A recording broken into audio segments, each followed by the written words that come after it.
Catholic അപ്ഡേറ്റ്സിലേക്ക് സ്വാഗതം. ആദ്യം പ്രധാന വാർത്തകൾ.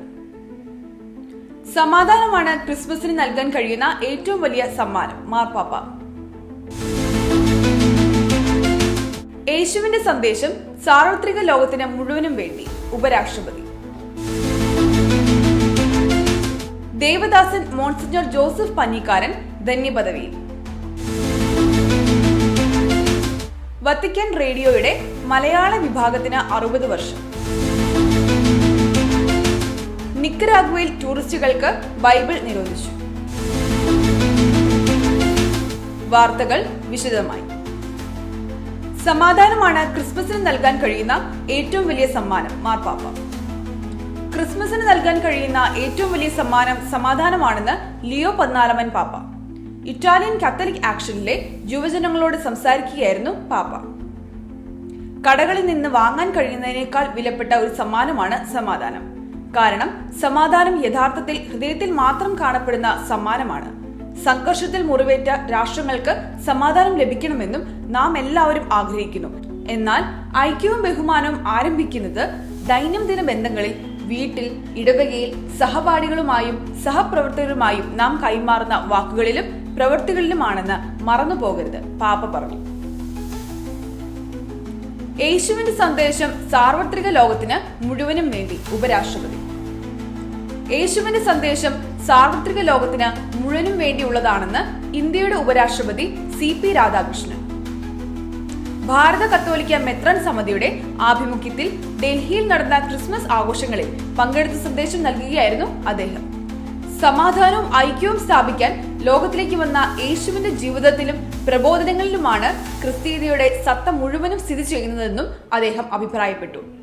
പശ്ചിമ Bengal governor doctor CV Ananda Bose, CBCI president archbishop Mar Andrews Thazhath, ഇന്ത്യയിലെ Vatican nuncio archbishop Leopoldo Girelli, CBCI vice president archbishop doctor George Antonysamy, secretary general archbishop doctor Anil Couto, deputy secretary general rev doctor Mathew Koikkal എന്നിവർ പങ്കെടുത്തു.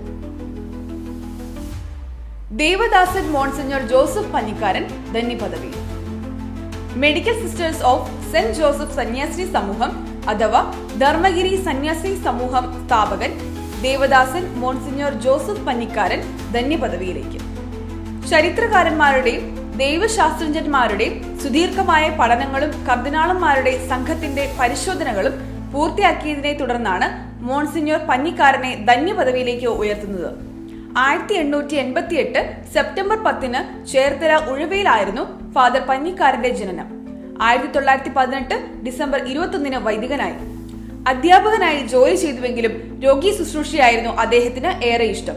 അതുകൊണ്ട് അധ്യാപക ജോലി വേണ്ടെന്ന് വെച്ച് രോഗി ശുശ്രൂഷയ്ക്ക് ഇറങ്ങിത്തിരിക്കുകയും ഇതേ ലക്ഷ്യത്തോടെ ഒരു സന്യാസിനി സമൂഹത്തിന് രൂപം കൊടുക്കുകയുമായിരുന്നു.